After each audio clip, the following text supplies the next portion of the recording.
गरीब विधवा सावित्री अपनी दो बेटियों की शादी की तैयारियों में लगी थी कि अचानक एक अनजान आदमी का फोन आया। सावित्री ने फोन उठाया। फोन उठाते ही वह बोला, बहन तैयारी रखना, शाम तक मैं भात की रस्म निभाने आ रहा हूँ। सावित्री बोली, कौन बोल रहे हो भाई? वह बोला, तेरा भाई बोल रहा हूँ।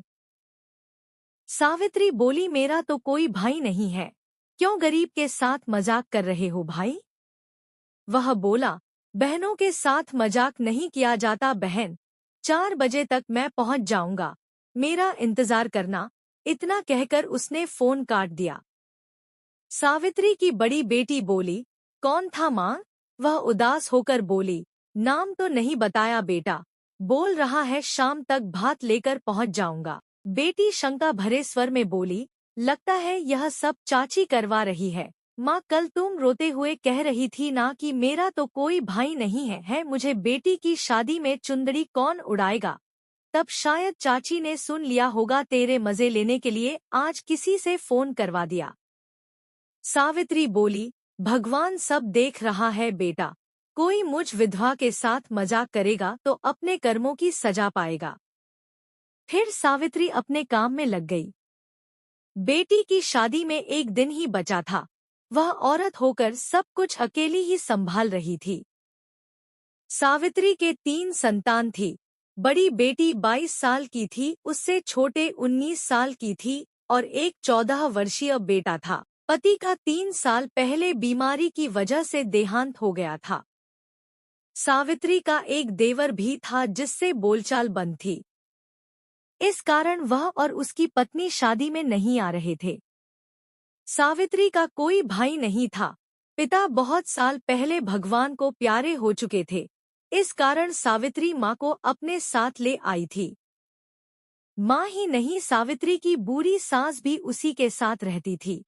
वह जैसे तैसे मजदूरी करके 3 बच्चों और 2 बूढ़ी माँ का भरण पोषण कर रही थी।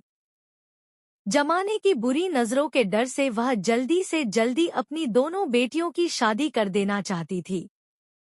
शादी में एक दिन बचा था कि अचानक उस अजनबी का फोन आ गया कि वह भात की रस्म निभाने आ रहा है। उस अजनबी की आवाज सुनकर पता नहीं क्यों सावित्री का दिल कह रहा था कि वह आएगा, वह जरूर आएगा, क्योंकि उसकी आवाज में एक सच्चाई थी। सावित्री की आर्थिक हालत ऐसी थी कि वह छोटा सा टेंट भी नहीं लगवा सकती थी, तो वह आने वाले अजनबी भाई के स्वागत की क्या तैयारी करती। बचपन से लेकर अब तक एक कमी उसे हमेशा रुलाती थी कि उसका कोई भाई नहीं है। बच्चों की शादी के समय तो यह कमी उसे सूल बनकर चुभने लगी थी। हर औरत की ख्वाहिश होती है कि उसका कम से कम एक भाई तो जरूर हो, ताकि बच्चों की शादी पर वह उसे चुनरी उड़ाकर हिम्मत बंधाए, उसके साथ खड़ा रहकर कर थोड़ी आर्थिक सहायता भी करे। शाम के 4 बजने वाले थे।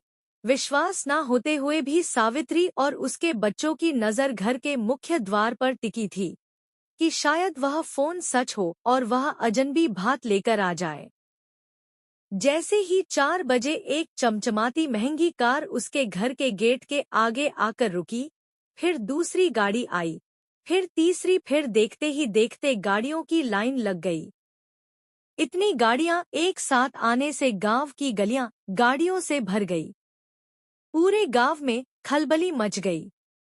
लोग अपने घरों की छतों पर चढ़कर यह नजारा देखने लगे, क्योंकि आज तक ऐसा कोई मेहमान सावित्री के घर कभी नहीं पहुंचा। सावित्री तो जैसे पागल सी हो गई थी।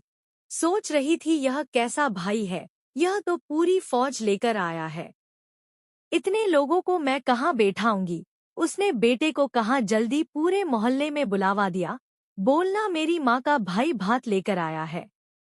वह भागकर अंदर गई और भाई के तिलक और आरती के लिए थाली तैयार करने लगी। धीरे धीरे गाड़ियों से उतरकर भाती सावित्री के घर के गेट के आगे इकट्ठे होने लगी। सभी बड़े वीआईपी लोग लग रहे थे। पड़ोस की औरतें दौड़ दौड़ कर सावित्री के घर आ रही थी। आते ही पूछती, बहन अपना यह अमीर भाई कहाँ छुपा कर रखा था? कौन है यह, कहाँ रहता है? पहले कभी बताया नहीं तुमने। सावित्री बेचारी क्या जवाब देती, उसे तो खुद ही नहीं पता कि यह भाई है कौन। अचानक यह कहाँ से आ गया। सावित्री के सारे भाइयों ने पानी भी नहीं पिया, वह सीधे भात भरने लगे। सबसे पहले जो आदमी आया वह तिलक लगवाते समय बोला, बहन पहचाना क्या। सावित्री ने ना में गर्दन हिलाई। तब वह बोला, बचपन के दिन याद करो, जब एक 8 साल का बच्चा हमारे गांव के जोहड़ में डूब रहा था, तब तुमने अपनी जान पर खेलकर उसकी जान बचाई थी। मैं वही हूँ। सावित्री बोली, तुम आनंद हो, मगर तुम लोग तो किसी शहर में जाकर बस गए थे। वह मुस्कुराते हुए बोला, हाँ बहन, शहर जाने के बाद पिताजी का काम अच्छा चल निकला, फिर हम लोग कभी गांव लौटकर वापस नहीं आए। मैं तो सब कुछ भूल चुका था, मगर पिछले महीने पापा ने याद दिलाया कि एक लड़की का बहुत बड़ा ऋण है तुम पर, वह जरूर उतारना। तब मैंने अपना एक आदमी भेजकर तुम्हारा पता लगवाया। उसने बताया कि तुमने इस तारीख को बेटियों की शादी तय कर रखी है, इसलिए मैंने सोचा भांजियों की शादी पर भात भर देता हूँ। देखो मैं समय पर आ गया, बहन। फिर आनंद ने एक महंगी चुनरी सावित्री को उड़ाई और 1-2 हजार के नोट की गड्डी बहन की झोली में रख दिया। उसके साथ आए सभी लोगों ने भी उसे चुनरी उड़ाई और थाली में नोटों की गढ़ियां रखते गए। अचानक एक गरीब औरत के घर पैसों की बरसात हो गई। सावित्री अभी तक एक भाई को तरस रही थी और आज उसके आंगन में भाइयों की लाइन लगी हुई थी। जो भी देख रहा था सदमे में आ गया। एक विधवा जो बेटियों की शादी का खर्च उठाने के काबिल भी नहीं थी, उसके इतने सारे करोड़पति भाई आ गए। भाई ना होने के कारण वह एक चुनरी को तरस रही थी, मगर उसके भाइयों ने तो उसे हजारों चुनरियां ओढ़ा दी। सावित्री पगलाई सी रोते रोते भाइयों का तिलक कर रही थी। सावित्री को रोते देखकर पास खड़ी महिलाओं के भी आंसू निकल रहे थे। अभी भात की रस्म पूरी ही हुई थी कि एक ट्रक आया, जिसमें दहेज का सारा सामान भरा पड़ा था। सारा सामान सावित्री के घर में उतार दिया गया। सारे सामान को सभी आंखें फाड़ फाड़ कर देखने लगे, क्योंकि इतना कीमती सामान किसी ने भी अपनी बेटी को नहीं दिया था। सावित्री को अपनी आंखों पर यकीन ही नहीं हो पा रहा था। उसे यह सब एक सपना सा ही लग रहा था। उसने कभी भी नहीं सोचा था कि उसकी बेटी की भात की रस्म इतने अच्छे से होगी। भात की रस्म पूरी करने के बाद आनंद बोला, अब चलता हूँ बहन, यह मेरा पता और फोन नंबर है। अगली शादी में भात का न्योता देने आना, तभी आऊंगा। सावित्री ने भी अपने भाई को गले से लगा लिया और वादा किया कि वह अपनी बेटी की शादी का न्योता देने अपने भाई के घर जरूर आएगी। कुछ दिनों बाद शादी के दिन भी नजदीक आ गए और सावित्री ने अपने भाई को बुलाकर ठाट बाट के साथ बेटियों की शादी की। बचे हुए पैसों से सुंदर सा घर बनाया। फिर भी बहुत सारा पैसा बच गया था, जिससे उसका आगे का जीवन काटने में आसानी हो गया। दोस्तों, जीवन में किया गया एक निस्वार्थ कर्म सावित्री की जिंदगी बदल गया था। वह एक ईमानदार और दयालु महिला थी, इसलिए ईश्वर ने उसे अचानक इतना बड़ा तोहफा दिया कि वह खुद ही इसका यकीन नहीं कर पा रही थी।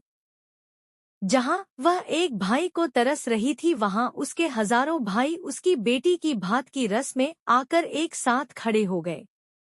इतनी बड़ी खुशी पाकर उसका दामन खुशियों से भर गया।